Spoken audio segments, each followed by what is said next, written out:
Welcome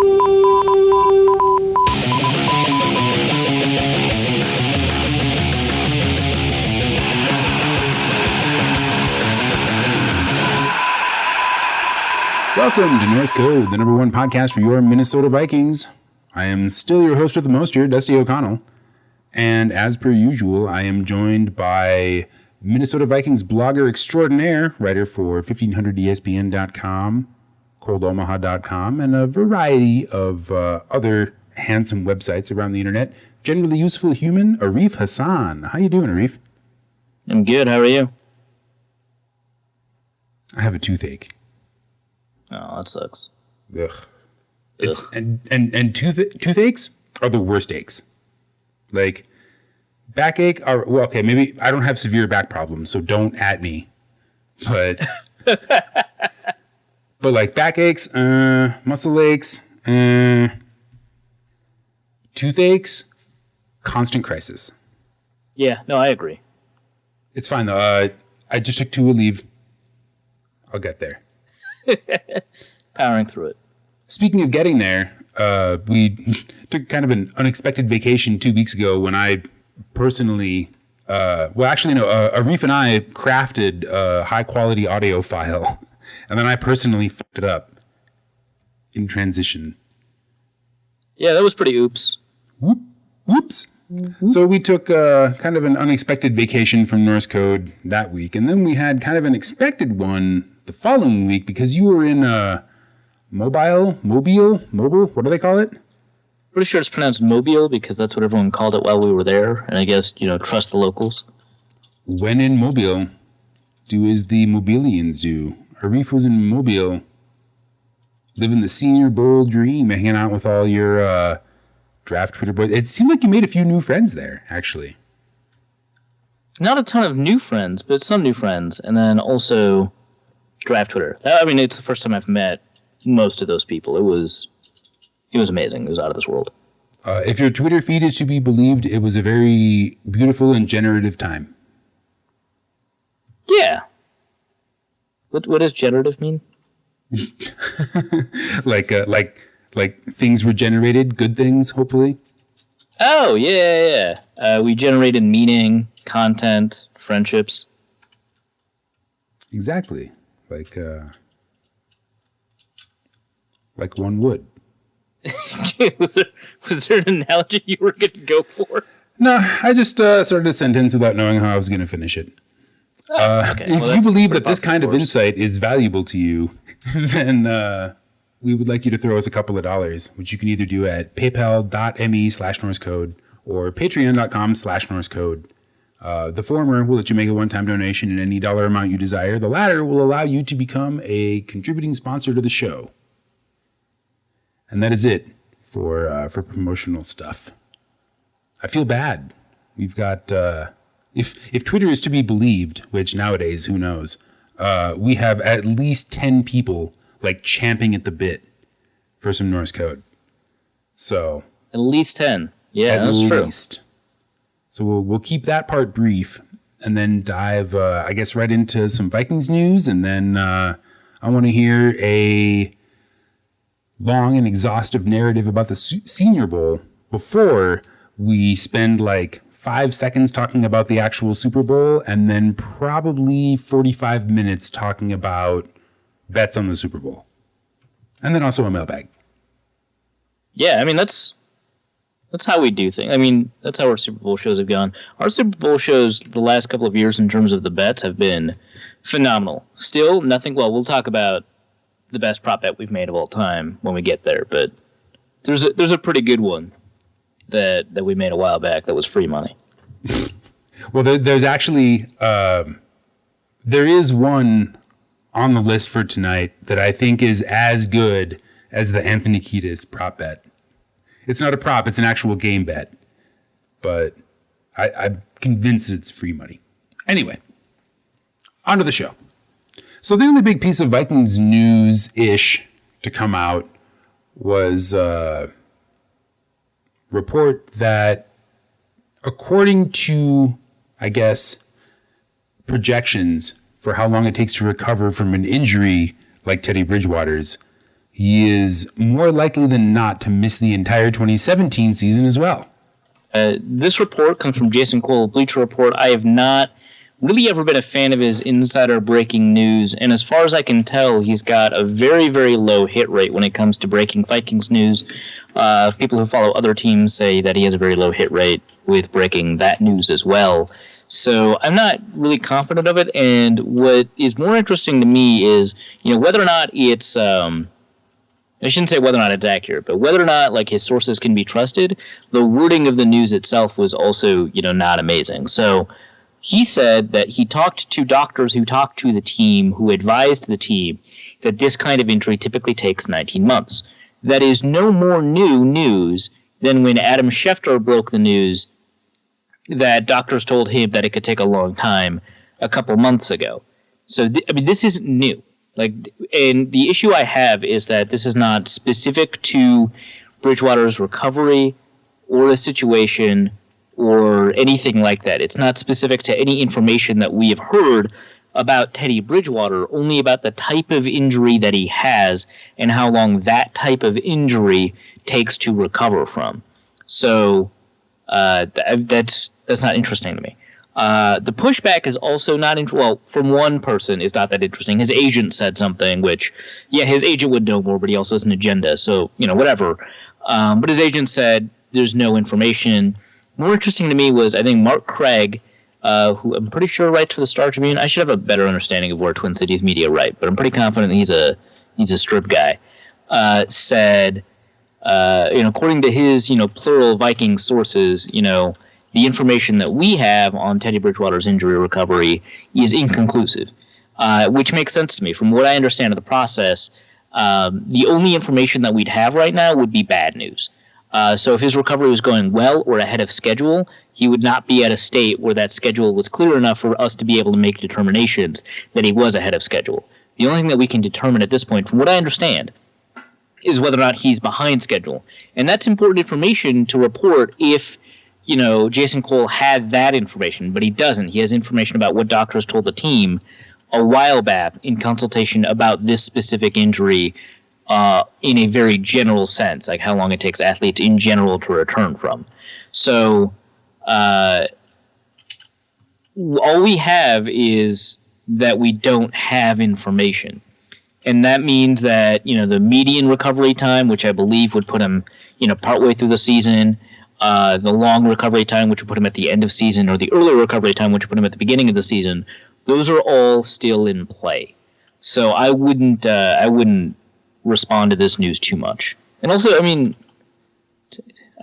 want to stress the point, but it's Jason Cole. He has a really low hit rate. Hashtag clickbait. Yeah, essentially. Okay. On to the Senior Bowl. You actually wrote a phenomenal article, which you can find on Cold Omaha, about, it's even in the URL, winners and losers at nearly every position. Yeah, I didn't talk about the quarterbacks, the kickers, the punters, and the long snappers. So, can't say every position. Kickers, punters, long snappers, that's... why would you watch them practice when you could watch literally any other squad practice? Yeah, I think long snapper is the least interesting and valuable for me to watch. I'd rather watch kickers or punters, and obviously they're at the bottom of the list too. Yeah, and you did none of those. So yeah. So I'm okay. So what would you set your over under? I apologize. There's a motorcycle gang apparently driving by. What would you put the over under of radio and podcast appearances that you've done since the Senior Bowl at? Well, if we count the podcasts during the Senior Bowl of the Senior Bowl, do we? Yes. Okay. I'm the over under is probably I'm going to say 5.5. Okay, so we won't necessarily belabor the entire Senior Bowl, given that you have done multiple spoken word performances and also written performances. You're like a poet now. When you said spoken word, basically, that's I rap Senior Bowl. Hey, so you're a millennial. You must like the Migos, right? That was A+ execution. No, this is actually a follow-up, or this is a lead into a question. Like you like the Migos, right? Yeah. What is it with them saying skirt all the time? Like, I get it, skirt, but it's like 10 times a song on every song on the album. Like, all right, guys, I get it. Dusty, this is not like inexplainable. Like, it's not worth the question. All right, you. I mean, this is classic young person condescension. And you set yourself up for it. And you know that you set yourself up for it, too. I was hoping for a funnier answer, but I'll take the smackdown. So, next. Looking at the Senior Bowl through the lens of opportunities for the Vikings, what are your top 3 thoughts? Yeah, I like Taylor Moton from Western Michigan. I know that Vikings fans are probably burned when it comes to Western Michigan offensive tackles. And if Willie Beavers was the left tackle, how good could that right tackle have been? But Taylor Moton is actually good. And the first sign that we had that Willie Beavers wasn't good, aside from obviously his film, is that PFF rated Willie Beavers as one of the bottom offensive tackles in the NFL. Period. Or not in the NFL, in the FBS, period, out of 300. So that sign doesn't exist for Taylor Moton. They actually really like Moton and the amount of pressure he's given up and the amount of run blocking he's been able to, get done, and his run success rate and stuff like that. So that alone, I think, gives us some additional context that he is not Willie Beavers, because he probably doesn't share sort of the same strengths and weaknesses. I thought from what I saw, his performances were great. He has more strength than speed, and that's the only concern I have. But at the Senior Bowl practices, he did a pretty good job against speed rushers. He did a pretty good job in general against multiple kinds of pass rushers. So that's the first thought I have. The second thought I have is that though this is a deep guard class, the guards at the Senior Bowl largely weren't good, except for the guy that showed up late, Vanderbilt's Will Holden. He's somebody that I want to take a deeper look at because he might have been the best guard there. He was really fun to watch. And then Ethan Posick, great center, phenomenal center.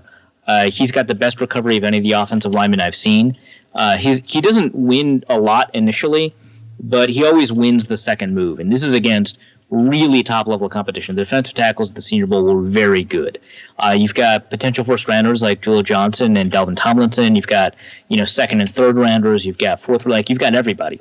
You've got Carlos Watkins and Tanzel Smart, people that I really think are very, very talented defensive tackles, and he did a good job against every one of them. Occasionally he would lose, the first move against, say, Dalvin Tomlinson or Julio Johnson, but he was always able to recover, and he was never shy about readjusting where his hands were, putting his hands in the right spot. He always kept his feet moving, and he was always conscious of angles to the quarterback. So he's somebody that I like a lot. He was very uncomfortable at guard, which, if the Vikings drafted him, they'd probably try him at guard for a little bit. And he's very tall for a center, and that's a problem. He's 6'6".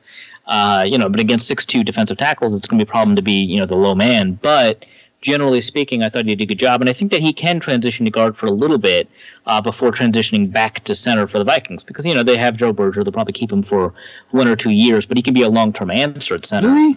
If not, obviously. Wait, you don't think they'll keep Joe Berger for 2 years? 35 years, coming off a concussion at the end of the season? Yeah, I think they'll try him out. I don't think that he's a solution or anything like that, but on the list of priorities, I think that the existence of Joe Berger puts him below grabbing a tackle or a guard. All right. But Ethan Posick is so talented that I grab him. And you could play him at guard. You'd have to teach him a little bit, but you could play him at guard. Does he have long legs or short legs? Large legs. If his arm length is a decent proxy, which often it is, he's got pretty long arms for a center. Oh, so then, so he's tall, and a good chunk of it is legs. Yeah, potentially. Yeah, it's not like Tano Passano disproportionate. Tano Passano is like 6'7", 280, and he is all legs. But it's not quite that. But yeah, I would argue that it's somewhat disproportionately long. Okay, so those are your like top three prospects that are potentially like in the Vikings' wheelhouse. Yeah. I think, it makes sense to focus on the offensive line. There were not that many good tackles. I think that, for example, Julian Davenport's an interesting project. He lost a lot of technical ability and he had to win with his athleticism, which became less effective as the days went on. Troy Garcia became more effective as time went on. And so they're interesting tackle prospects, but there's not really people who played well at tackle, not a ton of people who played well at guard. And, some interesting, there's some intrigue at center. But those are the top three at each position, and those have to be on the Vikings' radar. Yeah. And there's other places to take a look at. Like Alex Angelin's only played 14 games at Florida because of persistent shoulder injuries and stuff like that, but he was lights out. He was outstanding. From people I talked to at the Senior Bowl who are fans of him, they said that, in games that he actually played, he was the best linebacker that Florida had, which, considering the fact that they put multiple linebackers in the NFL, not all of them, great or anything like that, like Antonio Morrison, but they've put linebackers in the NFL. That's a pretty significant statement. I thought Rasul Douglas was the best cornerback. He's 6'2", long arms, ton of fluidity, didn't get very much past him. And Zay Jones probably won at wide receiver. Only other area of concern for the Vikings that I really paid a lot more attention to was safety. John Johnson from Boston College probably won the practices. Lorenzo Jerome from, I want to say, St. Francis won the game, 2 interceptions and just generally pretty good play. But I'd say, between games and practices, I'd give it to Obi Melifonwu, who is an athletic wonder. He's like if J-Ron Curse was fluid and probably could diagnose better. He's 6'4", 215, hits hard, but he moves really, really well. And he diagnoses extremely well. So those are just some quick other takes from the Senior Bowl. So given the relative strength of the tight end class, should we be looking for a replacement for Kyle Rudolph? I think it'd be smart. I think that, in a class this strong at safety, tight end, and running back, given that there's a relative need at all three positions, less so for tight end than for running back or safety, I think it'd be, a waste if the Vikings didn't end up with 2 out of 3 of those positions regardless. This tight end class is probably the best tight end class that the NFL draft has seen in a very, very long time. The Senior Bowl, I think, proved that, and those weren't even, except for O.J. Howard, those weren't even necessarily the best tight ends that we have. Because there's, Njoku from Miami, who I haven't seen any of, but people are talking very highly of, and a couple of other tight ends that people really love. The only tight end that I was really disappointed by there was Jeremy Sprinkle from Arkansas, and some of the tight ends surprised me positively. So for example, O.J. Howard, he didn't run that many intricate routes or complex routes at Alabama, nor did he have that many contested catch opportunities. But I thought that he displayed both of those there. Plus, he's the best blocking tight end I have ever seen. That includes people like Jim Kleinsasser. He's phenomenal. And I won't stop gushing about his blocking ability, but he was also an incredible receiver. But beyond that, you've got Michael Roberts, who's a really good mid-round, option, I think. The tight ends are going to be pushed down because of positional value and because there's a lot of them. Evan Ingram was a much better blocker than I thought. That was kind of the big concern I had going in. He still made some mistakes in blocking. But my understanding of him going in was big receiver because he's 6'3", 237 pounds. He's basically a receiver. But he was able to do tight end stuff there. Gerald Everett, South Alabama, UAB transfer. I thought that he did pretty well too. Not as well as, Ingram or obviously as Howard, but, well enough that I think that whatever value that he's going to end up getting picked at, it's probably worth it. And then there were some tight ends that weren't at the Senior Bowl that are worth it. So I think that the Vikings, whether or not, because Rudolph had a pretty good year, statistically for sure. And then I don't know, he seemed like a better blocker this year than he was the last 2 years. It's worth finding another tight end. The Vikings didn't like Michael Pruitt after Norv Turner left. They got rid of him. He's on the Bears now. David Morgan, great, and maybe he's a long-term Rhett Ellison replacement. But I think that if you could have that third type of tight end, a move tight end, so you've got, your inline blocking / fullback tight end and David Morgan and Rhett Ellison. You've got your pretty classic, seam stretcher tight end like, Kyle Rudolph. If you could get a move tight end like your H-backs, like your Kyle Juszczyks or your on-field Aaron Hernandez's, I think you can find them in this class because there's a lot of them. So, yeah, I think they should grab a tight end. Maybe you have to wait until mid or late, but I think that you should. They shouldn't just only grab offensive linemen. There's a lot of value at running back, tight end, and safety. I love the idea of on-field Aaron Hernandez. You have to. You have to say that, right? Like a descriptor of somebody who's pretty wildly unbalanced. Yeah. All right, so most valuable / least valuable guest, Justice Mosqueda, has his own podcast now. They're a whole 10 episodes deep. It's called Setting the Edge. I don't know if I encourage you to listen, but it's certainly a different flavor of podcast than this one is. A lot less structured, very entertaining. The one, but right after the conference championship weekend was insanely entertaining. I also got to peep the guest list. It's going to be good coming up. I won't say who, but it's going to be good. Anyway, this was a lead-in for something that you were going to say. Yeah, they talked on this week's episode about kind of their experience at Senior Bowl and kind of expanded beyond what they saw from prospects on the field into fields like what's the coolest thing in Mobile, like who's the most fun to drink with, and poor Justice was admonished, and he even said, he was like, look, a bunch of people complained about all the swearing, so I'm going to try to swear less, and then 5 seconds later, it was just accidental F-bombs. So classic Justice. Yeah, standard. Knowing that you are not the party person that the Setting the Edge guys are, Justice and Charles get after it, I think, a little more than you do. A little more, yeah. Just a little. What were some of your favorite, maybe non-writable moments from the Senior Bowl this year? What was some stuff that you saw that you thoroughly enjoyed that you didn't get a chance to write or talk about? I had a lot of conversation with some Vikings personnel and former Vikings personnel. We actually have a podcast up at coldoma.com with a former Viking scout that's really cool. Some of that can be on the podcast. Some of that cannot be on the podcast. Stuff that I really can't say, but was a lot of fun to talk about. And besides him, I was able to talk to a former coach for the Vikings. I was able to talk to a current coach for the Vikings. Stuff that I wish I could talk about more, but I can't.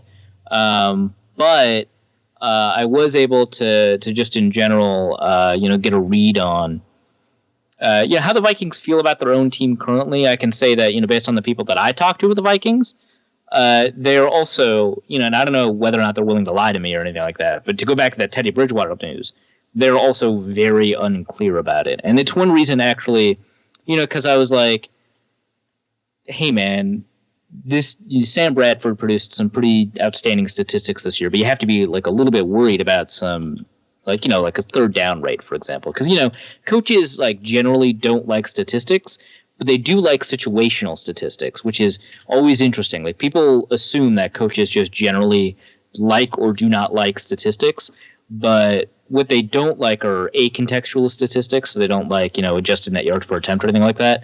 But they do like third down conversion rate and third and long conversion rate and stuff like that, because that to them is actionable. They don't like inactionable statistics. They like actionable ones, and this is one of them. And it's you've got to be concerned about Bradford's, third and long conversion rate. And he's like, well, we're actually not that concerned because of this, and the other thing. We think the offensive line has, a role to play in that. We think that we're going to be able to fix that this offseason, which is exciting. They recognize that as a problem, but, who wouldn't?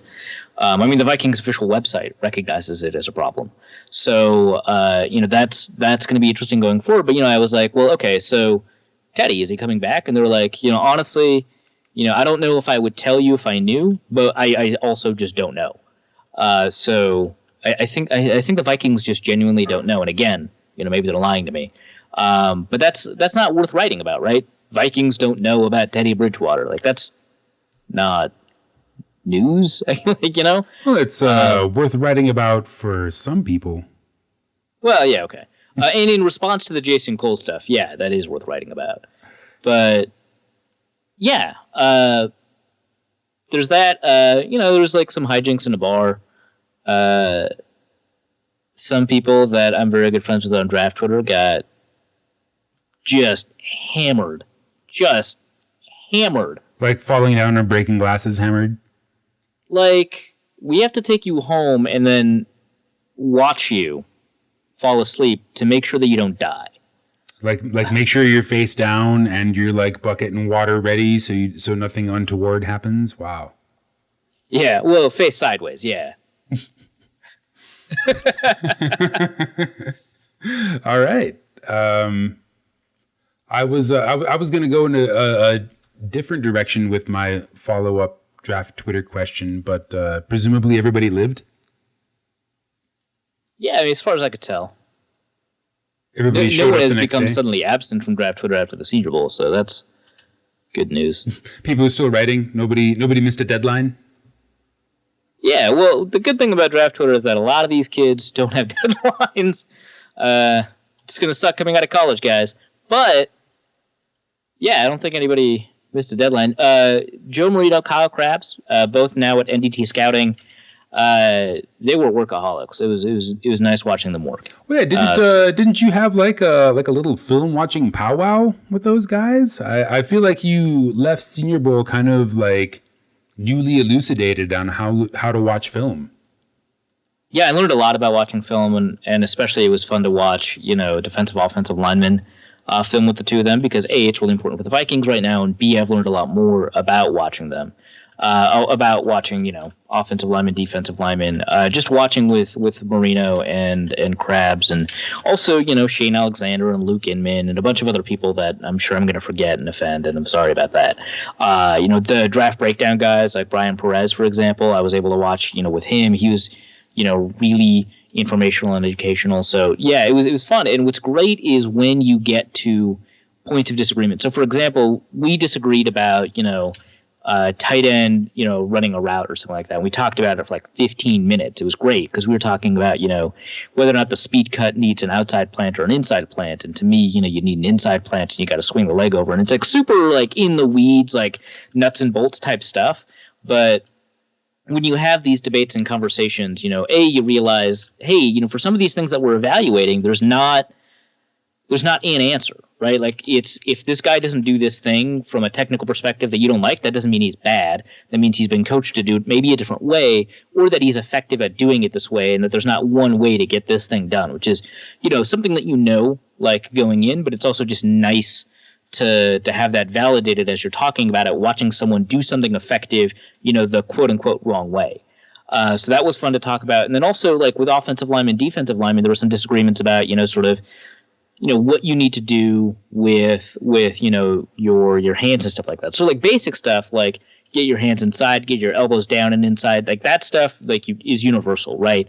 But like, whether or not you want to establish the inside hand or the outside hand, like that stuff that we talk about, and which is really cool because you like read about, okay, so take Sebastian Vollmer, right? He's a right tackle for the Patriots, or he was. I don't really know what his deal is going to be going forward, but he is super interesting. He was coached by Dante Scarnecchia, and Scarnecchia has some ties to, legendary offensive line coach Howard Mudd, and they do some really weird stuff with their offensive linemen. And one of the things Sebastian Vollmer does that people would never coach traditionally an offensive lineman to do is a counter spin move.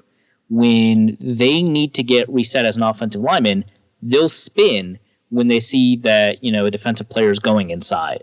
And that's really dangerous, putting your back to the defensive player and taking your eyes off of them. And Vollmer does it really, really well. And some Howard Mudd offensive linemen did it pretty well. And that's something that if you saw on film in college, most people would be like, what the hell are you doing? But it's part of the reason that Vollmer is one of the top right tackles, that the NFL has seen over the past, 5-10 years, right? is because he's got this unorthodox style that includes this counter spin move where an offensive lineman spins. And so, those are the kind of discussions that you can have about, how much is it okay to have this unorthodox style? How much is fundamental, you have to do it? How much is, I like you to do it this way, which also leads to like other discussions about, well, if you do this way, then you have to do this way, and those two need to come together, or you do it the other way and the other way. But you can't do it the other. You can't mix and match those two things because that's disastrous. So that was really cool to talk about the ways that football players play football in different ways to accomplish the same goals. Indeed, and getting like right down to the like super tiny details. Yeah, and the super tiny details really, I think, revealed a lot about, not macro level philosophy, but, somewhere just like a tier below that about just the way that we view and think about football. And, and it's not that like, I don't think anyone there you'd classify as like orthodox, but there are things that we just believed and things that, were up for contestation and things that, we were sure about and we didn't know if we believed it or believed it. And all of those things came into contest against each other, which is really cool. A cousin to the Socratic method, I guess. Yeah, essentially. Yeah. It wasn't like, constant questioning to drill down, but it essentially and nobody's like holding court or anything, but you guys are all like, querying each other. Yeah, exactly. Well, all right. Would you like to put a last word on the Senior Bowl? If you could sum it up in one sentence? I wish I could put it together in one sentence, but it was an extraordinary time, and anybody who has the ability to get credentialed for it should do it because there's something there for every kind of sports writer, whether it comes as breaking news, sourcing knowledge, learning about football, evaluating players, or just getting to know coaches. Like, something for everybody. I was going to go with I wish I could, but something for everybody will do just as well. Mm-hmm.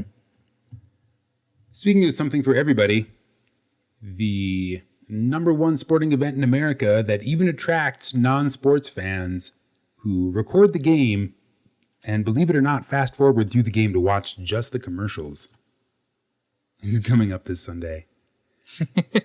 And if you want a full-on Super Bowl preview like of the game, then you can look literally anywhere else on the sports internet, because we are functionally here to do what we've done 3 years running and cap off our 4th season with a long list of awesome props for Super Bowl 51. Super Bowl!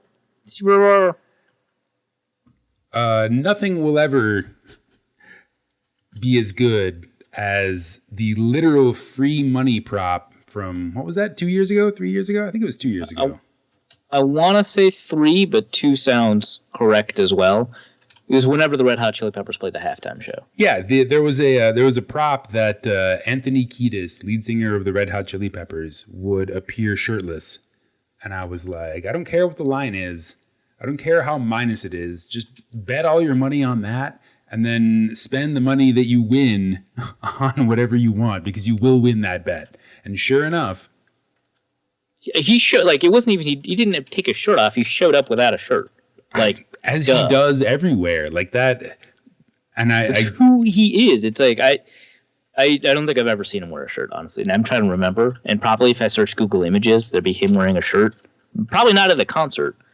But I guarantee you, and it was like minus 122. It was like super generous. I'm like, are you serious? I don't know that anything will ever be as truly free money as that, but we've got a couple for you here in the now that I'm looking at it, longish list. Well, the last like 2, 3, 4, 5, 6 hopefully only take a minute each, so I mean, most of these will be pretty short. So we took our picks from a variety of sites because we are extremely degenerate gamblers. We will, I guess, reference and expand on this in an email question once we hit the mailbag. But I guess we'll indicate the sites that you can deposit money on, that we found these lines on, and who knows how they'll move. Don't take this as betting advice, and if you lose, don't add us or whatever. However, getting started, Boveda offers minus 120 on either side of Luke Bryan. Who is that? He's a country singer. Of course. He's also a firsty. Can't trust him. Can't trust him. Luke Bryan will either sing the national anthem in more or less than 2 minutes and 6 seconds. You can get minus 120 on that action on Boveda. I imagine that's just like a free money, like almost coin flip bet for the casino and not for the bettors. Right. That's probably true. Like, I'm not going to bet on the time. A couple of years ago, people were like breaking down, like, hey, the singers, sung the national anthem before. Hey, the singers covered this song before. Typically, the singer takes longer / shorter. So I'm going to take, the national anthem is on average this long, so I'm going to take the blank. And it turns out that kind of research will only lose you money. Well, and if you're the singer, you're going to find a guy to bet all the money on one side and then either cut your notes or hold your notes until you get on the other side, right? Like, yeah. It seems like an opportunity for Luke Bryan to make a lot of money and not really anyone else. Well, Luke Bryan and his posse. Well, as per usual. Right. Boveda also has, will Luke Bryan wear blue jeans or something else? So I assumed as a country singer, so first minus 250 for blue jeans, so yes. Obviously, but I assumed as a country singer it was very likely. I just Google image search Luke Bryan. The first result is him wearing a jean jacket. So I would definitely pound blue jeans. Like, I don't think that like every picture where you can see a picture of his pants is jeans. Not all of them are blue, but the vast majority of them are. Well, and that's the only angle I could see on this bet, was that the bets on Boveda specifically mentions blue jeans. So black jeans would get you plus 170 if you were to bet on anything else. His darkest jeans are mostly blue, but yeah. I would never take that bet. There's also a hat bet, but I've never seen a picture of Luke Bryan wearing a hat, and I spent like 5 whole minutes looking at it on Google. So yeah, I've seen a couple of these. The thing is, country singers vary into the United States. I feel like he would take his hat off. Also, out of respect, right? Like, that's a thing. That's actually. Does that mean that no hat is free money? I wouldn't say it's free money, but I wouldn't be upset if I was forced to bet on it. That's for sure. Well, and I think it's a pretty big minus. I think it's like minus 300 or 400 or nonsense. I don't have it right in front of me. Oh, for wearing a hat or for no hat? Oh no, no hat is minus 200. Oh, those are good odds. I would take them. Ooh, all right, so it's. Wait, no. They write the bet in a clever way. Will Luke Bryan be wearing a hat when he appears on screen before singing the national anthem? Oh. Let's all agree to leave that one alone. Yeah, let's leave that one alone. Yeah. that is much better word parsing. Boveda also has the over-under on the number of tweets that real Donald Trump launches during the game at 1.5, and you can get either side of that for minus 115.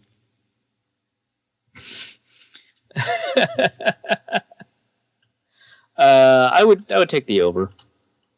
Oh yeah, over's a lock.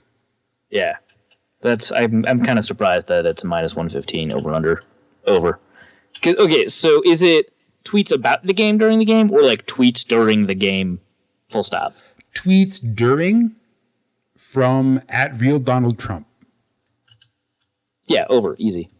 The thing is, he's been tweeting a lot less. Like, there's like hours between his tweets, but like, it's like a naturally everyone's watching. But this is like outside of his normal tweet window. Like normally, Trump only tweets on his hilariously insecure phone like late at night. Right. Yeah. It's true, but he's friends with Robert Kraft, Bill Belichick, and Tom Brady. All three of them independently. Well, then that leads into Carl's Lock of the Week of the Century. Also on Boveda. How many times will Trump's name be said during the game? Oh, that's tough. The over... Well, okay, so the over-under is 1.5. Mm-hmm. And the over pays even money, and the under pays minus 140. And this is only during the game broadcast. This is not during like halftime or anything. This is like right during the game. I would take the under, honestly. If I was an announcer, I'd stay away from that. Wow, really? You don't think they'll mention the tweets? Because all they have to might at halftime. If he tweets twice, all they have to do is mention each tweet once during the game. They might do it at the halftime. Wow, I was so high on the over, but you just like totally shut me down. I mean, it's one I would stay away from, especially because the over is really friendly money. But I'm gonna take the under. If you think this is like lock of the century of the week. Lock of the week of the century. The actual lock is still to come. But, okay. I mean, this is like functionally, we live in a world where if Donald Trump tweets twice, that's like a national news story. How many times have you seen a football broadcaster mention Donald Trump's name during a game? Ever? I mean, not yet, but... I know it's different. I'm not saying that like guides all of our things. I'm just saying like if it's happened 2 or 3 times, I would say it's a lock for the over. But it's never happened. This is the perfect scenario for it to happen. So it is different. But if you look back at history, like think of all the times they mentioned Obama's name during the Super Bowl. Have they? No. Okay. Which is the point. This is not like the how many times will we see Jack Harbaugh during the Har Bowl. You mean during the hairball? During the hairball. Oh, man. Next, also from Boveda, what color will Lady Gaga's hair be during the halftime show? Blonde is a strong minus 400. Other is a plus 250. I'd still take blonde at minus 400. I think every Lady Gaga appearance since like this most recent album has been blonde hair. Because she just wants to be, I don't want to say authentic because it's not as if like doing stuff you want to do is inauthentic. But like she wants continuity. Like for her tour or whatever. It's like naturalness is like a big part of. What happens if she changes her hair color during the show? I don't think she could. I mean, I guess she could change it during the show, but that would be like. I would actually enjoy that a lot more than almost all halftime shows. Didn't Katy Perry do that, or am I just thinking wrong? I'm probably thinking wrong. The only thing I remember from that Super Bowl halftime show is Left Shark. Okay, so here is my secret free money.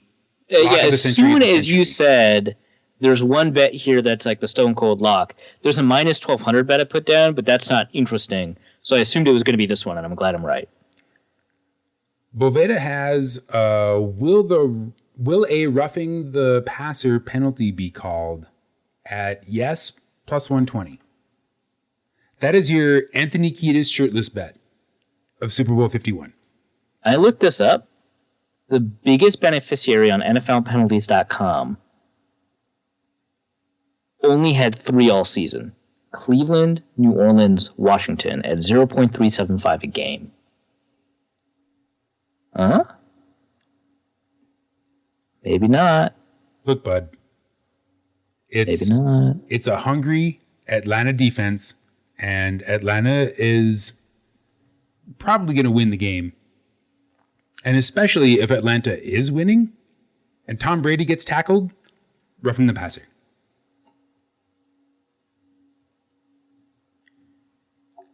It's so tempting to agree with you. I'm just offering. Because in your heart of hearts, in your analytical mind, you are like, this is like the history doesn't bear this out. There's no like necessary precedent for roughing the passer. The history of the referees tends to let people play in the Super Bowl. But just as well as I do that Atlanta defense is going to be pushing as hard as they can to get to Tom Brady. And 0 Fs will be given on that day. And I think we all know what happens when somebody tackles Tom Brady. Let me look up Atlanta, because a lot of roughing the passer penalties end up being called unnecessary roughness too. That's right, and that won't count for the bet. So Atlanta's had one roughing the passer penalty called on them all year. How many times did they play New England? I know, hold on. And New England's had... Hold on, that's not right. Why wasn't it listed if it's that way? Oh, because this includes the playoffs. So including the playoffs, they've had 4 roughing the passer penalties called in their favor all year. It's pretty low. 4 in their favor. That's a lot. And there will be one this game, and it will be against the Falcons. So let's see. Who has been called for roughing the passer against New England? Oh, actually, it might be 5. Hey, that's beginning to look interesting. So Kevin Minter, someone named S. Lawson, Shaq Lawson. I should have known that. Buffalo Bills rookie. Cam Chancellor, Jadeveon Clowney. That's 4, right? Minter, Lawson, Chancellor, Clowney. Yeah, that's 4. And the Falcons have had it once. I think I wouldn't be you're surprised. going about this the wrong way. I think that regular season games are a different officiating situation than the Super Bowl is. But they let them play in the Super Bowl. Well, they're going to let them play. But when the Falcons take an early lead because of my next prop, then the refs are going to feel contractually obligated by both their Lord and Master Bill Belichick and his best friend, the president, to at least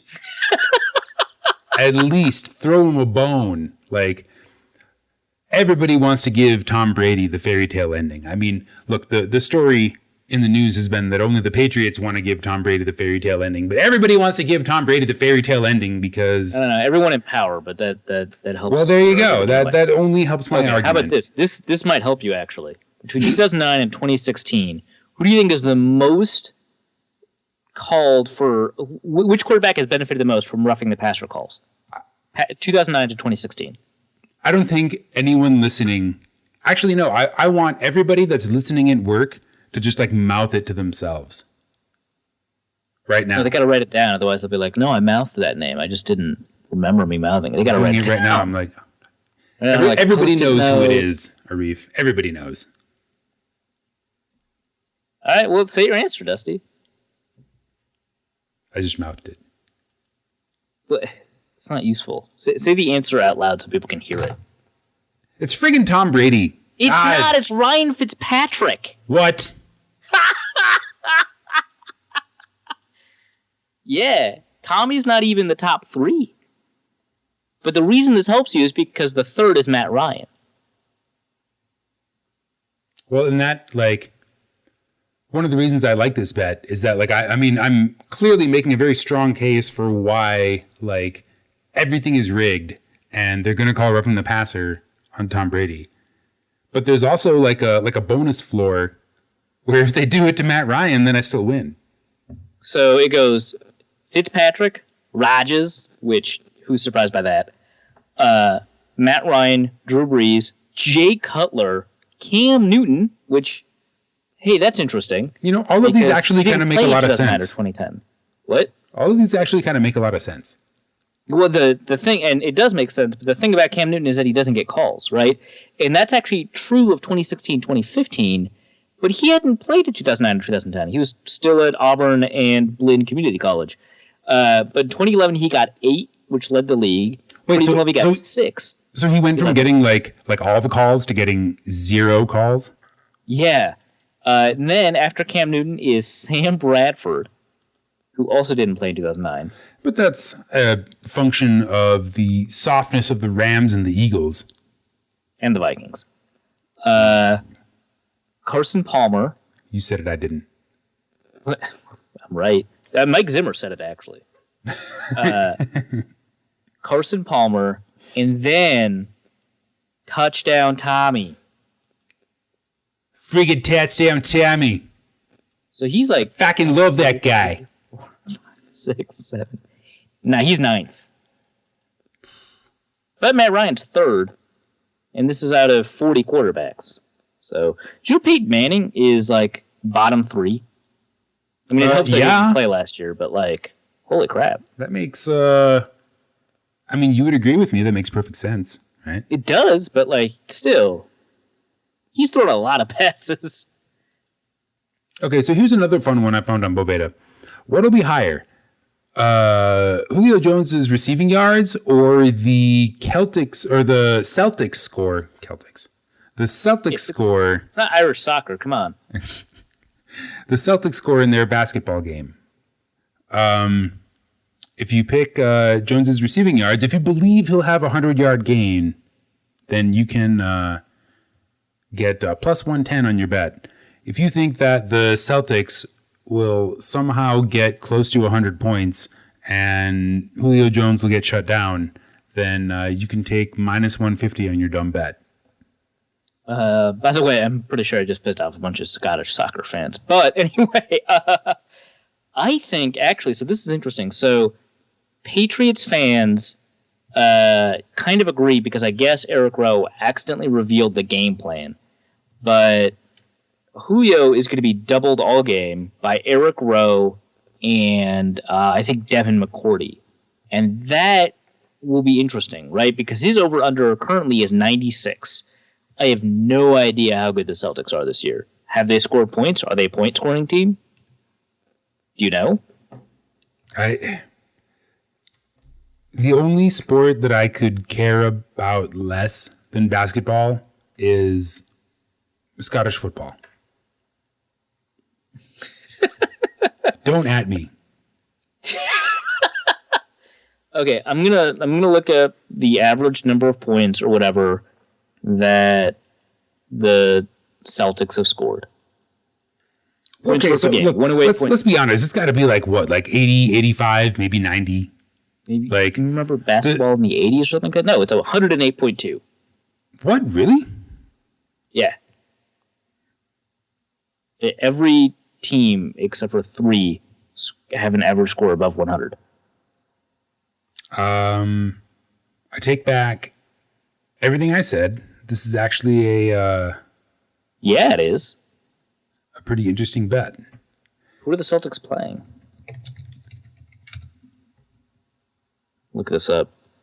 That's Wednesday, so I assume the Sunday game. That's the Clippers.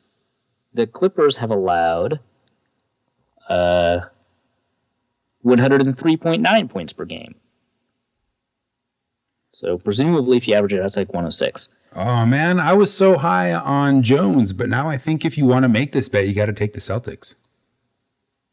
Celtics are minus 150, though. Like, so Jones's over-under is 96.5. Celtics is probably like 105 or something like that, right? 106. That's interesting given the line. I do think so. I'm taking the Jones under at 96.5, so I would take the Celtics here. Yeah, that seems like the a smart bettor would probably leave this one alone. They would, but because it's better to just parlay the props, right? Yeah. Like it's just way smarter. Okay, but like both Bet Online and Boveda are super wise to people trying to parlay props. Like there are a bunch of cool props that you're not allowed to parlay with other bets. I know, but pretty well. I guess I'm not that confident you could do it, but still, it's better to bet both than it is to bet this one, especially because it's a natural hedge. Yeah. Okay. So everybody I've talked to about the Super Bowl, so people like Ethan Hammerman, who's really smart, and Chuck, at Forverts, who I think we've had on the podcast once. We should get him more because he knows a lot about defensive linemen. No, we've actually never had Chuck on the podcast. No. Okay, we'll get him. Dude, we need a podcast panel with the Setting the Line guys. Setting the Edge? Yeah, or Setting the Edge. We need Justice and Chuck in a four-man podcast. Destroy this podcast, yeah. We should just end podcasting forever by having like one horror show. Right. So they think that the ancillary players will play a bigger role in this Super Bowl than typically people will see. Because people always like to find like the sort of edgy, oh, it's not Julio Jones that matters, it's friggin' Taylor Gabriel or whatever, right? Well, okay, and we didn't like really talk about anything about the actual game, but I think you're exactly right. One of the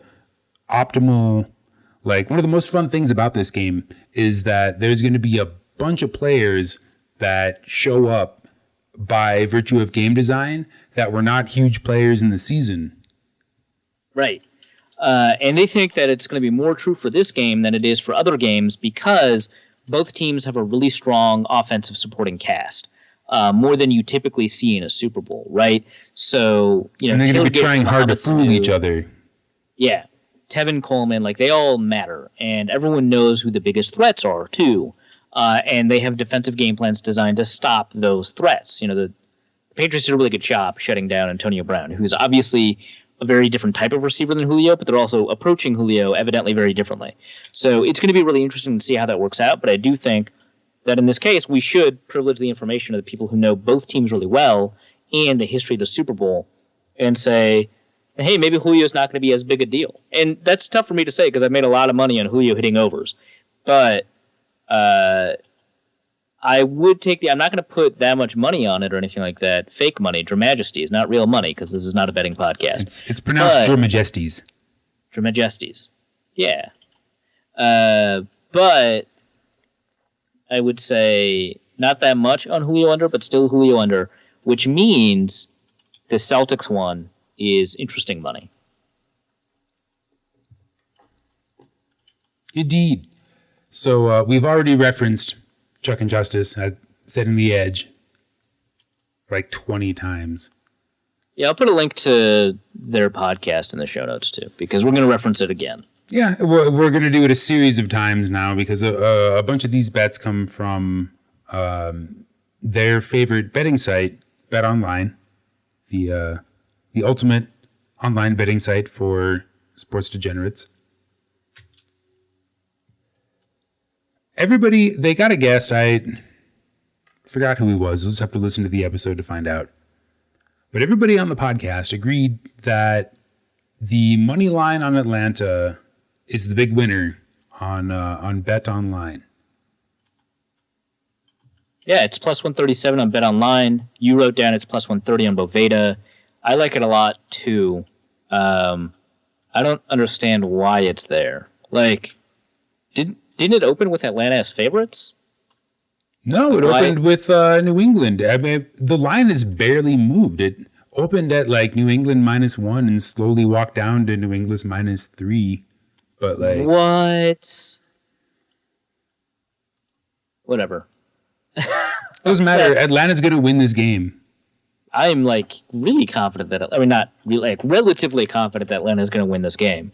To me, Atlanta is the favorite, but I guess New England has a better opponent-adjusted point spread, and they've got a better DVOA, so I understand it. And it's New England, and they got the president in their corner, and Bill Belichick is a dirty cheater, and Tom Brady wants his fairy tale finish, and whatever story you want to write, Atlanta. Yeah, New England probably has the favorite. Yeah. Whatever your angle on the narrative is, New England has it. Yeah, it's a good point. But whatever your angle on the game is, Atlanta probably has that. So, if you've got the money, plus 137 is not the worst. Yeah, I'd take it. I thought Atlanta was a 4-point favorite for whatever reason, and that seemed reasonable to me. So yeah, definitely. I'm taking Atlanta money line. Yeah, for sure. All right, I got a question for you. Okay. When was the last time this season, you saw either New England or Atlanta turn over the ball? Last time I saw it? I don't remember seeing it.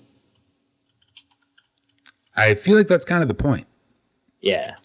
There's a great bet on setting the edge, or on setting the edge actually turned me on to this one. There's a great bet on Bet Online.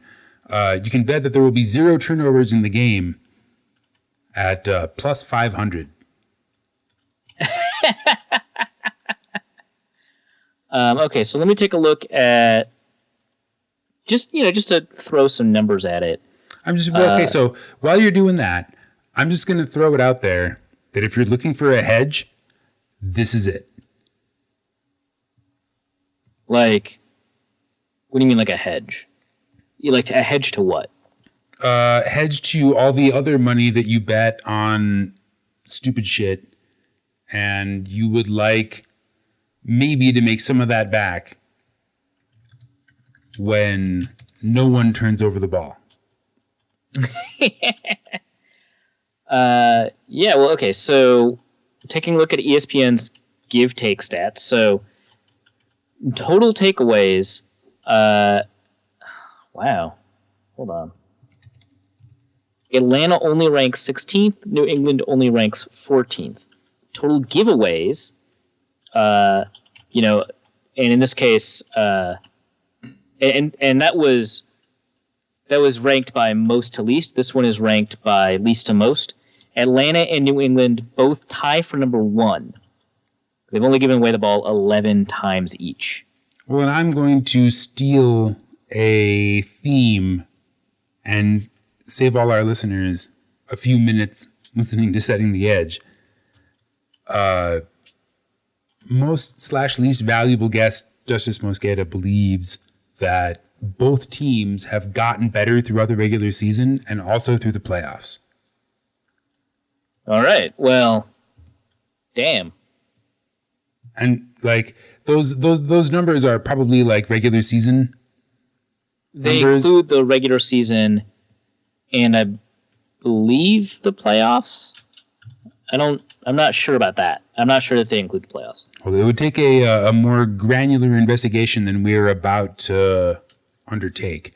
But I agree with Justice. I am confident that both the Falcons and the Patriots are playing their best football now and like only started hitting their stride during the regular season and have gotten better and better against playoff opponents and are probably going to do their best to play their best football in the Super Bowl. I mean, that is what one would do. Yeah, Matt Ryan hasn't thrown a pick in 6 games. New England doesn't fumble the ball. They just don't. There were 2 picks in the game against Houston, but other than that, which is a big other than that, they haven't thrown a pick in 6 games as well. So, or 5 games. So, yeah, I would take that and then hedge it just a little bit with the Tom Brady over interceptions, whatever that is. All right. Another fun bet I noticed. Dion Lewis with over 2.5 receptions at minus 130.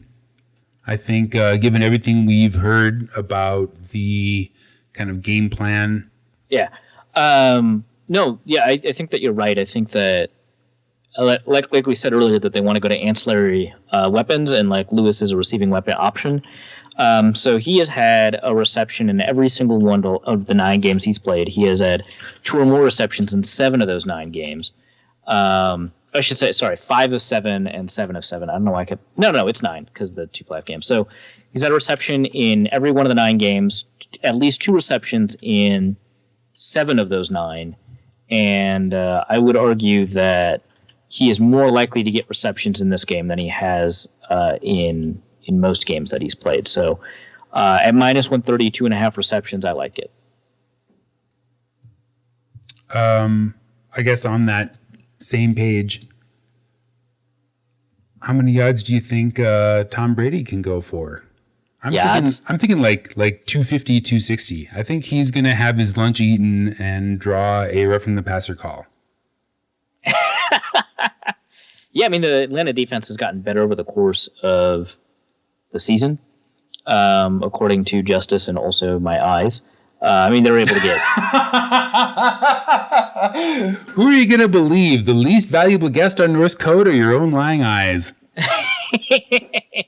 But I mean, I think also there's some statistic about their ability to generate pressure and sacks. I mean, I think they got the vast majority of their sacks in like the second half of the season or something like that. So there's also some statistical evidence that I won't look up, but I largely remember. Tom Brady has been playing not so great teams, better defenses than offenses, sure, and they've been winning. So, you know, this complicates the stat because they don't pass when they win. But I mean, he's averaging, 296 yards a game. This is like 20 more yards than that. Exactly. And if they win or they lose... 12, 14 more yards. Chances are... No, I agree. If they lose, it's a scenario where Brady isn't effective. That's probably lower than 310 yards. If they win, they're probably going to run the ball. The only scenario, and this sucks because it's actually fairly easy to envision, but the only scenario where it's over 310 yards is if it's a really close game and it's a shootout, which you could see. But I think that you're right that Tom Brady is going to have a lot more difficulty in this game than usual. Are we back yet? I took my headphones off for that part because I didn't want to hear it. Okay. Yeah, we're back. Right. Lastly, for me, you've got a thing or two to say about this. But lastly, for me, if you have lots of money and you just want to like earn a little bit of free money, then you can take Trump picking New England to win at minus 1,200 on 5 dimes. Right. Like, I think it's tough to make money on this one, obviously. If you got $1 billion and you just want a few more dollars, this is a good way to get it. Yeah, I would argue that at minus 1,200, the odds are still in your favor to bet it. But yeah, it's not great money, but it's fun. It's free money for the rich and 50 cents for everyone else. All right, the next bet I like a lot. This is going to be my stone cold lock of the century of the week. All right. Sorry, I thought you were going to introduce it. We got a lot of chemistry here in Norse Code. Different players. Well, I mean, you already said it was the stone cold lock of the century of the week. Like, what else can I say of the millennium? Like, is this the stone cold lock of Donald Trump's America? Bet. Oh, yeah. Oh, the part where you're talking about players with a single pass attempt. So different players with a single pass attempt. Okay. And I took the over under is 2.5, right? So if it's only Tom Brady, Matt Ryan, it's 2. If it's Tom Brady, Matt Ryan, and Julian Edelman, former quarterback, you hit. It's Mohamed Sanu, who hasn't had a pass attempt, I believe, for Atlanta all season, but has been well known for pass attempts in Cincinnati in a game that like more strongly incentivized trick plays than any other friggin' game. So you're basically like prognosticating a trick play and getting a really good price for it. A trick play, and here's the great thing, you're hedging some injuries, right? Because if Matt Ryan has a concussion scare for one friggin' play, maybe whoever the backup is it Matt Schaub? I think it's Matt Schaub, throws a pass or whatever, right? Or Jimmy Garoppolo comes in to clean up or whatever. And then Atlanta loses the game, but you win the bet. Oh my God, I'm suddenly... Plus 185. Wow. I'm suddenly... And they both have players who are normal, typical offensive skill players that you see on every play, so it doesn't tip off the defense, who have thrown passes for them and have thrown passes in college. I guess Sanu hasn't thrown passes for them. I'll have to look that up. But he has a history of pass attempts in the NFL. He's got a pretty good arm. It's the trick play game. Come on. So I love it. Plus 185, I love it. You only have to have one of them. You don't have to have both of them. No, that's an excellent bet. So that's my Stone Cold Lock of the Century of the week. How confident are you about the next one on the list? Matt Ryan passing for 322 yards. Yeah, I think I should look this up. I think that's his season average. And so here's an interesting statistic. So New England is the top scoring defense, which I'm going to bring up again, but it's been mostly against bad quarterbacks. The only good quarterback they played all season was Russell Wilson. They lost. Their defense is the top scoring defense. They've largely played bad teams this year. Matt Ryan is averaging 309 yards a game, but is up to 320 if you include his playoff performances, which included 338 passing performance against Seattle of all defenses, and also 392 yards against Green Bay. Going back to the thing about how both of these teams have been getting better through the playoffs. Right. Because the last time he had a below 320-yard game was against Carolina, which was a win by like 18 points. So, and he had a passer rate of 120 in that game. The Patriots, they've got, a defense that, after you adjust for opponent, is around average in the NFL. But here's the difference. Their DVOA against the pass ranks 23rd. Their DVOA against the run ranks 4th. And we saw what they did to Le'Veon Bell before Le'Veon Bell got injured. They didn't do as hot against DeAndre Williams, but they still did a pretty good job against him. They're a really good run defense and an extant passing defense. The passing defense exists. So it's better than Green Bay's, but not by much. So I think that any adjustments that occurred during the game will be in favor of Matt Ryan passing the ball a little bit more often. So to me, 321 yards makes a lot of sense. Well, then, I guess that dovetails neatly into, well, maybe it doesn't. Oh, right. So, we've talked about, I just ran through all this stuff in my head, and the next one on the list is Julio Jones receiving yards. Under 96.5. And yeah, that one's tough to parse with the Matt Ryan over. And that's why I took the over on all these other receiving options. But we've already talked about the double coverage that he's expecting to see. Yeah, so we can move on. We already talked about the Julio Jones under and why it might make sense. But it's essentially the same reason I'm taking the over on Austin Hooper and the over on Tevin Coleman.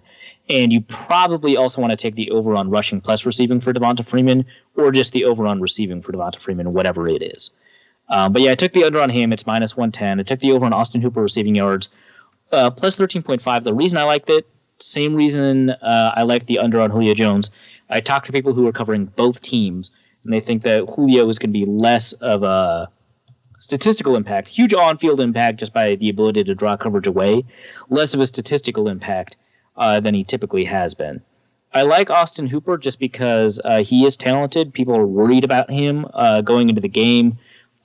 He doesn't have that many yards this year. In fact, he only has 270 yards this year, and his yards per game is 19.4, but he's had a couple of games where he's had 0 yards. But the reason I like him is because both people on both sides of the fan blocking community here think that Austin Hooper is going to have an impact in the game. So I trust them. I think that, for whatever reason, they don't think the Patriots can cover tight ends. I assume that's because Hightower is a run-stopping, blitzing demon, but not as great in pass coverage as Jamie Collins was. Landon Roberts better, but not as good as Jamie Collins was. They're going to have their best receiving, their best coverage safety on top of Julio Jones. To me, that means that there's a lot of opportunity there for Austin Hooper. So I'm trusting the people I talked to about Austin Hooper. Oh, and Tevin Coleman. They said the same thing. They think Tevin Coleman's going to have a huge impact in the game. Well, yeah, but so I took the Tevin Coleman over at 32.5. But what about Danny Amendola? Did those same people tell you that he might actually do something in a game for once? Other than block? No, they didn't say anything about Danny Amendola. They didn't say anything about Danny Amendola. The only reason I ended up picking him is because it just made sense to me, the way that people were constructing the game. Also, I don't like Chris Hogan. If you don't like someone, why not just bet that his teammates will do more? That makes sense to me. Amendola has had 20 yards a game this year, so over 17.5 makes a lot of sense for a relatively young defense. I think that when you're worried about, I don't think that, for example, the matchup against Brian Poole for Danny Amendola in the slot is all that great for Atlanta. So, I think it makes a lot of sense. He hasn't been getting a ton of yards recently. 12, 0, 38, 2, 14 in his last couple of games. But, I think that there's some arbitrage opportunity there. So, yeah. And that's only a little bit of money. The one I like, fake money. The one I like more is our absolute last one listed here, which is Matt Bryant points over 8.5. I was actually going to ask you about this. So the over-under is 59, right? So we're looking at, 27 points a team? Yeah, right. 29 points a team. So what's the Falcons' path to 29? Is it 2 touchdowns and 3 or 4 field goals? Yeah, the path to hit the over/under, I think, for the Falcons, it involves, either 3 touchdowns or 2 touchdowns. I guess 4 touchdowns and a 2-point conversion, which would mean only 3 points for Matt Bryant. But, the thing that intrigues me the most about this, so Matt Bryant has been averaging 10 points a game, 9.95 or something like that, right? And New England, I think, leads the league in touchdown denial in the red zone. Atlanta has the most explosive. They're going to get into the red zone. No one is questioning that. Well, if both things are true, there's a good opportunity for Matt Bryant to overperform, not underperform. A bunch of good, 3rd and goals or 4th and goals. Yeah, yeah. Is it possible that Atlanta goes for it on 4th down? Yeah, I guess. It seems likely, but they're getting into the red zone a lot. So I like that one. I like it too, honestly. I remember picking Matt Bryant 2 years ago in the first iteration of the Norse Code League. I was like, well, Atlanta's going to have so few red zone opportunities. He won't be able to miss extra points. Let's see. And also, I'm trying to look. Yeah, I would have been worried if the Patriots were top 5 in field goal attempts against, but they're not. So I just wanted to double check that. And they're pretty average in terms of extra points against, which means that they allow touchdowns. All right. So it goes. There's your your official Norse Code not betting guide. Don't add us. Yeah, don't do that. don't bet on sports. That's bad, obviously. Don't do that. I suppose we should go to the mailbag, huh? People wanted to ask us questions. A lot of questions. Well, presciently, John Belk writes in a question via email. Actually, he sends 2. Number 1, Arif, I've noticed you seem to be doing a lot of betting recently. How's it going? Do you have any particular betting philosophies? Thoughts on sports betting in general? I probably should have a betting philosophy. I was bad this year against the spread, but to use Justice's defense, so was Vegas. So it was I think a record year in terms of Vegas losses in the NFL. So I think we can all take a second and appreciate why Vegas would want to publicize that. Actually, why would they want? Oh, right. So Vegas is doing so badly. Yeah. Oh, please bet on sports, y'all. Yeah, well, it also is an indication that, if you just bet the numbers, you were going to be wrong this year. So that's fine. I'm okay taking losses as Vegas is also taking losses, but I was really good on prop bets this year, and I came out ahead as a result. And the reasoning for that is I don't think prop bets are bet as much, and so they're fairly inefficient relative to the spread. And a question that we actually did answer last week, but then I chose to destroy the audio file, which technically not all my fault. Regardless, with the consensus big board Arif does for drafts, what would you think of doing a review of how specific teams do against the consensus? I.e., when they take a reach according to the consensus big board, does it work out better or worse than just going with the best player available according to the board? Yeah, I think that's a great idea. I've had that idea lined up for a little bit now, but I wasn't able to implement it because I've only had a couple years of big board data. That seems like you would need a huge data set in order to gather anything statistically significant from it. Right. So I'm going to be taking a look at, and you're right, I'm going to be taking a look at how teams did against the board 3 years ago. Because, whatever. Like, if you've got, a player like Tyler Lockett, for example, looks really good initially, and now he looks like whatever. That's, something you have to think about. You have to think about, like, rookies who blow up and then go away. You have to think about rookies that don't show up and then, blow up and stuff like that. So I'm waiting until year 3, and I finally can, evaluate how teams do when they deviate from the big board, either in terms of reaching or, picking value. Like if the big board says, hey, you really got a value pick here, did you really? Or was the NFL right in, evaluating that person lower than the consensus board did? So that's going to be really tough. You're right, because I'm going to have to create a ranked order value for players. And we don't even agree on, which players should make the Pro Bowl, much less, this player is better than this player is better than this player, better than this player. And then we also don't agree on the value of certain positions, right? Also, what if you draft like a tackle at, 6th overall and they're a guard, right? I think Luke Jokel's a guard right now. So he wasn't 6th, he was 2nd. If he's a really good guard, is that good value? That's, I'm going to have to parse that. I'm going to end up agreeing with the NFL on positional value and then using probably some combination of approximate value and Pro Football Focus to value the players and then drop them into certain draft slots. And what's really tough about this, and it's going to kind of suck, is that I'm going to be using probably, unless I change my mind, which is also possible, probably going to be using the logarithmic scale that grades the draftees. So the best player will be worth the first overall pick in any draft regardless, which is not really true. Some drafts that are bad, the best player is not worth the first overall pick. You should have traded down. And in some drafts, that is true because you got, one of the only good players, in which case it's probably worth more than the first overall pick, props. Or it's a good draft and you got the top player in that draft. Like after doing positional work and like after adjusting for the fact that quarterbacks are more important, maybe Cam Newton was worth the first overall pick, even though he's not as good of a player as Von Miller or J.J. Watt, same draft. The draft is full Hall of Famers. Maybe he's worth it because he's a quarterback, right? So I'm going to have to figure all of that out, and it's going to be fun to see which teams did the best according to that system, but it's going to be tough to do all the work. It'll be fun, though.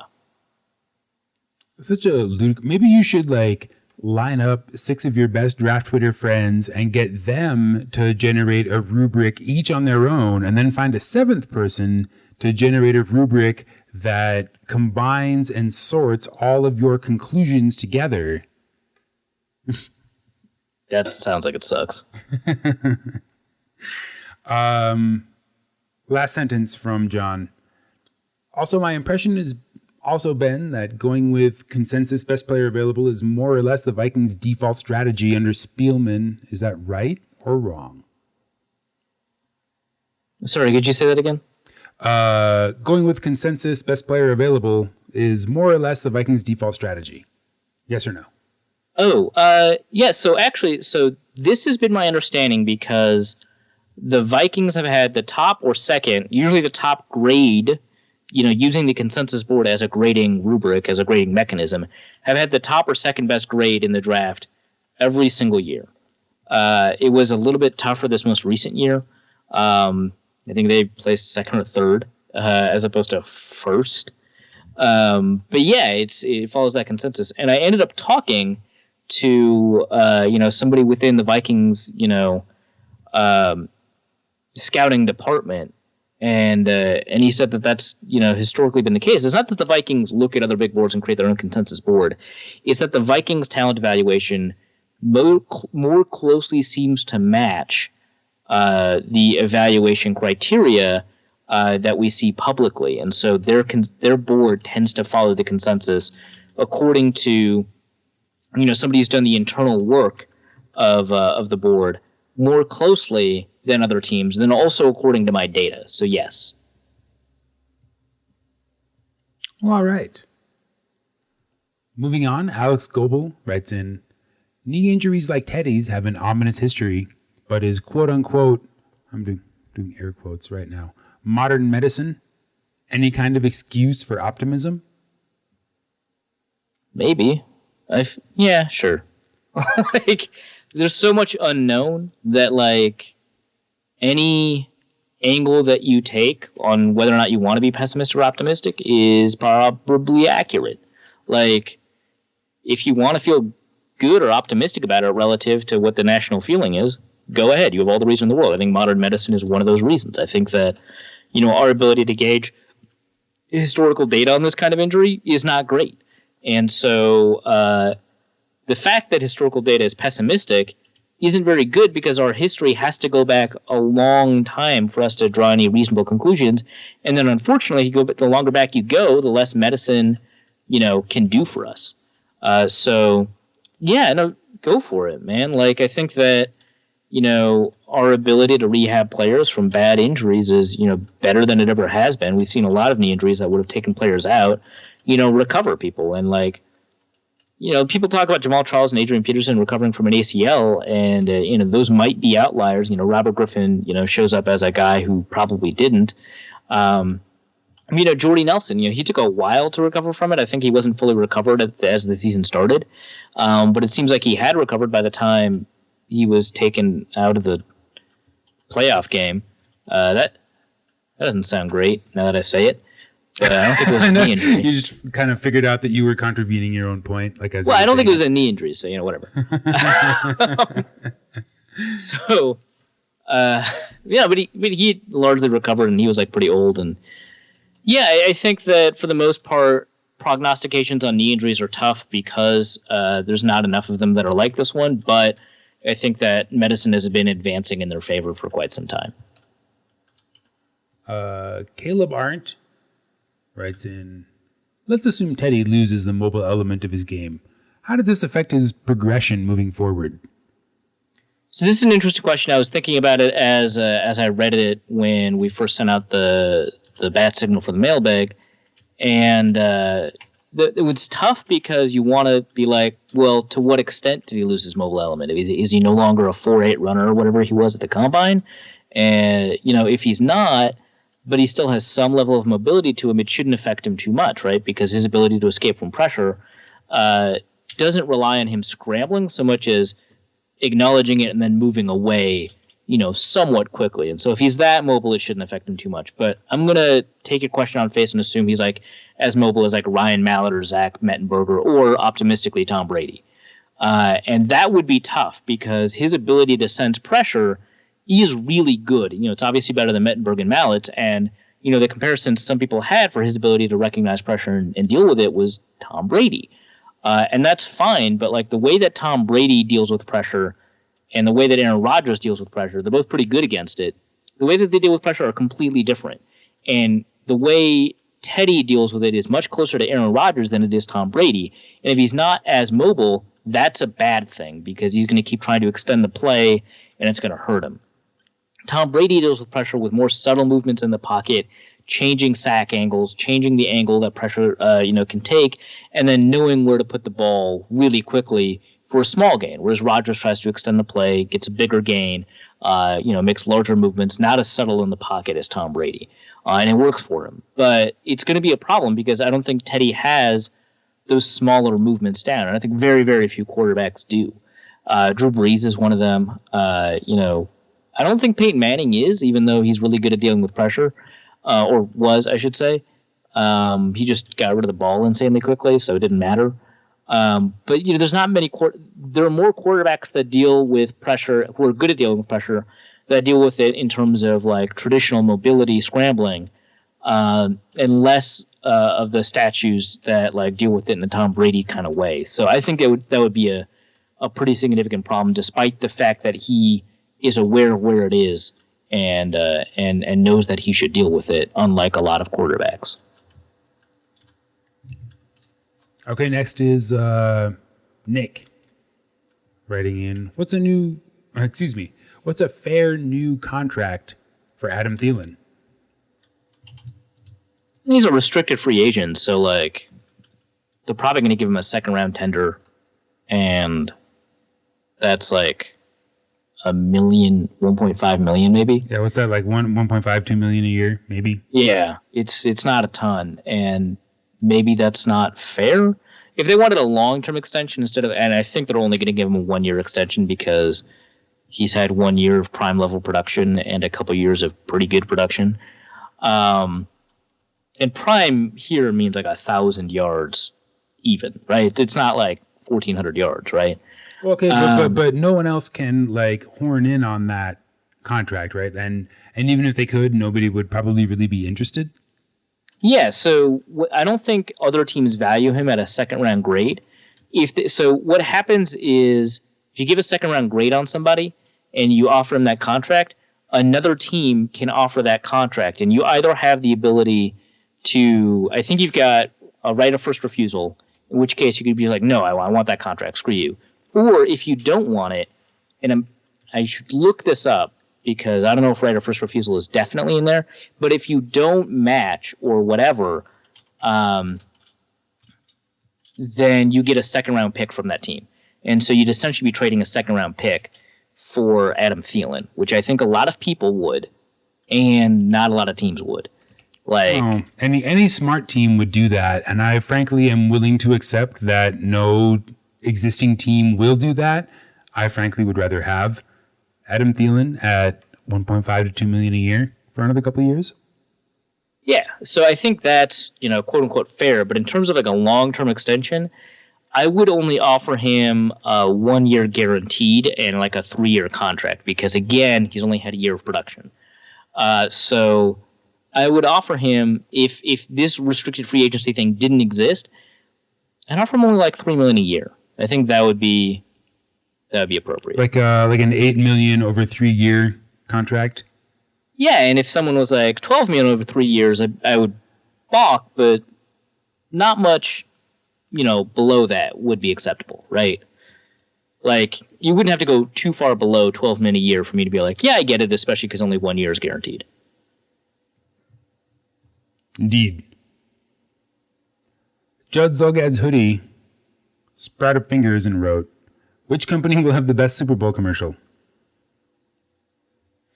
I don't know. Doritos? Yeah, either Budweiser or Doritos.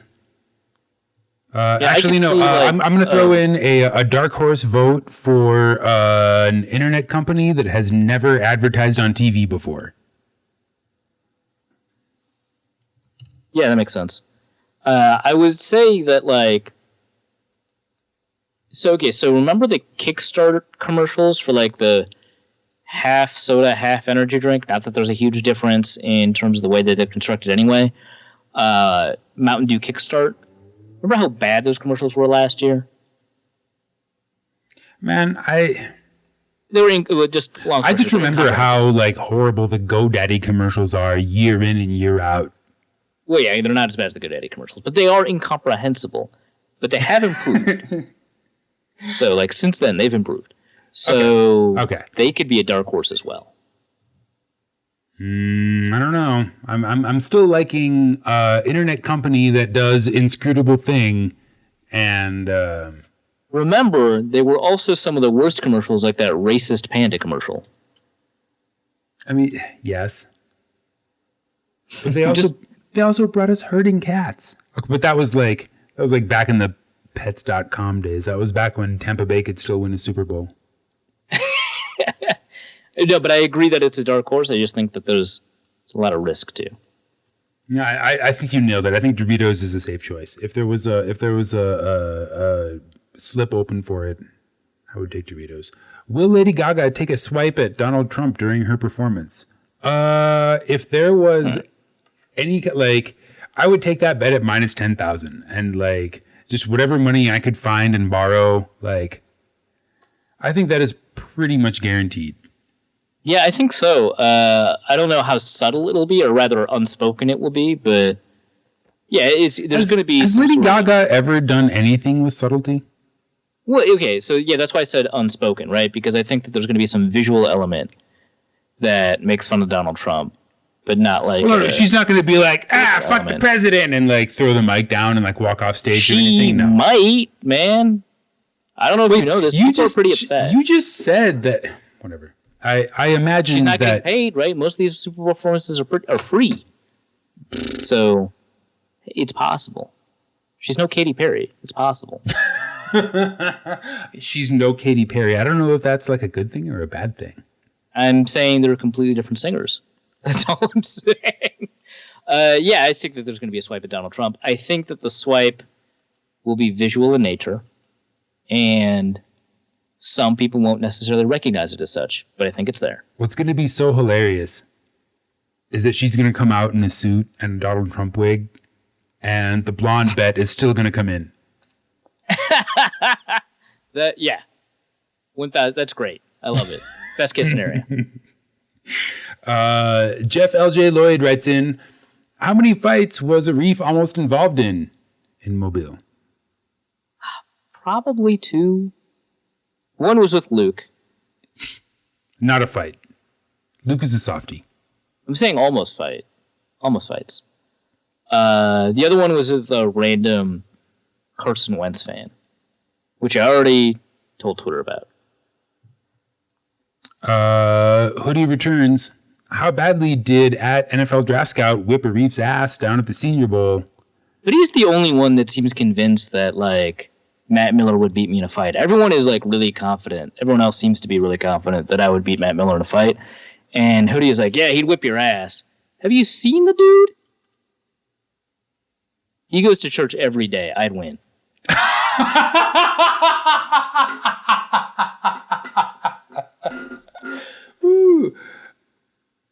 And finally, the tweetist writes in, how many times did Arif ask the locals in Mobile about General Sherman and how awesome he was? Okay, so someone made a General Sherman joke, and I was like, not here, man. Don't do that. I want to come out of Mobile alive. Because while I'm confident I could beat Matt Miller in a fight, I'm not confident I could take on Mobile, Alabama. How many... If one redneck came at you every 10 seconds, how many rednecks could you successfully fight until you were overcome? Half? Okay, so here's the thing. I will defend my football takes with fists, but I will not defend my friends because screw you guys, you got into the situation. Or random stupid things that start fights. Like Dixie jokes, like General Sherman jokes. I'm running from that. But if it's about Carson Wentz, I'll go. I will defend my friends if it's like racism. That's okay. You didn't get into that situation on your own. As long as as long as your friends are not engaging in bad takes, you'll defend them. Yeah, so if it's take-associated violence, we'll not defend them. But if you're like engaged, even if you don't realize that your own take is bad, like if you're engaged in it, you will put your fists up. Oh, myself? Yes. If my take is awful, yeah, whatever. I'll put my fists up. That is. Okay, so I was at the end I was voting this guy, this Carson Wentz fan, who, by the way, I asked, not an Eagles fan. I think he's a Cardinals fan. And part of the take was also that I hate all the NDSU players and that they're all bad, which someone ended up going through all the NDSU players in the NFL, and I went bad, bad, bad, bad, bad. And then someone was like, Joe Haeg, and I was like, well, yeah, I put him on my team. Okay, did Jim Kleinsasser ever make any mention in this discussion? UND, not NDSU. Well, yeah, no, but did you like throw that out? Like, hey, I'm totally fine with this guy from UND. Oh, yeah, I did mention Jim Kleinsausser. I don't remember the context entirely, but yes. But that just got run over in the hatefulness of your bad take? Yeah, and so I ended up goading this guy with increasingly bad Carson Wentz takes, and I ended up finishing with Carson Wentz will be out of the league in 2 years. Which, I mean, he's like a first overall pick. That seems pretty unlikely. Did the name Ryan Leaf come up in any of your... Well, not in... I mean... I did bring up Ryan Leaf in the context of Carson Wentz, but not in this troll. Like, not to this person. I said I wanted Carson Wentz to become Ryan Leaf because I wanted the LA Rams to draft him and then to be seduced by the hookers and blow available in Los Angeles. But no, he went to Philadelphia, which is not, the most milquetoast town or anything like that. LA isn't where you go for hookers and blow, man. LA is where you go for smog and traffic. Miami is clearly where you go. Yeah, well, obviously, but Miami wasn't going to draft him first overall. Like, I had a set of options. This was all part of your take that made somebody want to fight you? Yes. Well, no, that part wasn't part of the fighting take. That was later. I was like, no, but seriously, I want him to have a terrible life. No, the fighting takes were all about his ability to play football. Or inability, as the case may be. And someone got, actually so upset about it that they wanted to fight you? Yeah, and, well, okay, so all I said was, I don't think he's good. That's all I said. Then he came up to me, and so I just, like any idiot in a bar, I doubled down, and then I tripled down, and then I quadrupled down into stuff I don't even believe. Like, he'll be out of the league in 2 years. It became a point of pride and not a point of being correct. Yeah, which, I try not to do when I'm writing articles. I try to hedge my bets and be probabilistic and so easy to do when you're in a bar, though. Yeah, it is. Oh my god, so easy. Well, all right. That's so the answer was a few, and also Carson Wentz. The best part is that there's not really a ton of stuff about Carson Wentz that's objectionable. Unless you want to get political, in which case, sure.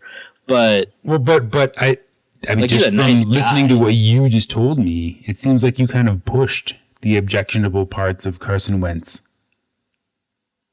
Well, I mean, I only argued he was a bad football player.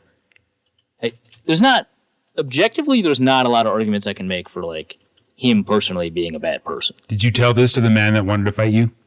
No, of course not. Of course not. Of course would you?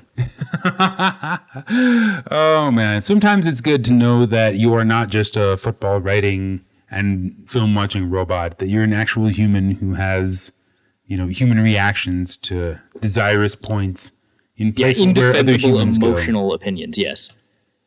That's a crude and very Arif way to put it. Would you like to put a cap on this episode? Is there anything that we should look forward to from you that people who I'm gonna do draft stuff. I think I'm gonna be able to put together production profiles for players before the combine, which will give us a bit of a preview on essentially it'll give us a preview on which players to watch out for in the combine that might be undervalued despite the fact that they were very good and very athletic, because my take has consistently been on linebackers, wide receivers, and a couple of other positions that I've studied, that players who are both productive and athletic in college, even if they get drafted high, tend not to get drafted as highly as they should. And so they tend to be surprisingly undervalued even though they're valued very highly. And so those are the players that I'm going to watch out for. So I'm going to try and create production profiles for all those players. Other than that, some kind of draft coverage, and then, that'll die down, and then we'll talk about free agency and plans and stuff like that. Normal off-season content. Normal off-season content. Otherwise, we will see you, I don't know, maybe next week. Spoons out. Norse Code is the largest and only division of Norse Code LLC. You can find Norse Code on the Daily Norseman, SB Nation's Vikings blog at dailynorseman.com. You can also find it on iTunes, Stitcher, Google Play Music Podcasts, or wherever else fine podcasts are aggregated. Our Vikings blogger extraordinaire and generally useful human is Arif Hassan, who can be found on Twitter at Arif Hassan NFL. Our intrepid producer and occasional co-host James Pagachnik can be found on Twitter at Big Mono or curating the official Norse Code Twitter feed at Norse Code DN. I'm your host with a firm grasp of the obvious, Dusty O'Connell, and my name is my handle on Twitter. If you'd like to donate a few bucks to the show, your one-time donation can be made at paypal.me/NorseCode, or a recurring monthly contribution can be made by visiting patreon.com/NorseCode. Please visit our website, norsecodepodcast.com, where you'll find links to our Facebook and YouTube pages, along with the episode archive and some other good stuff. And any questions or comments that won't fit in a tweet can be emailed to norsecodepodcast.com. On behalf of James and Arif, my name is Dusty, and we all thank you so much for listening. Our formula is this. We go out, we hit people in the mouth.